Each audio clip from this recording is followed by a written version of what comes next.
First, on Sunday, September 12th, we will hold our tutorial on building concept sets. And generally, all of you have been conducting lots of observational studies. You know the pain that exists when you have to produce a code list. We're going to say something like we want to study GLP-1s in patients with type 2 diabetes or CLRD. Already in that one sentence, it raises the question, how do I find the codes for GLP-1s?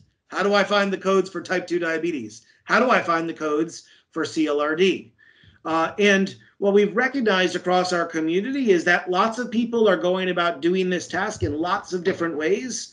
And while as a community, we've built lots of pretty powerful tools to make this happen in a more efficient, more consistent, more reproducible manner, we are not as a community all applying those tools in a consistent fashion or are even aware of them necessarily.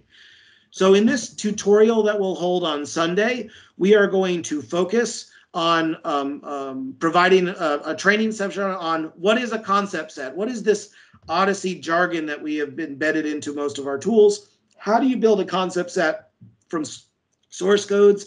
How do you build a concept set if you're given a list of drugs? How do you build a concept set if someone simply expresses a clinical idea?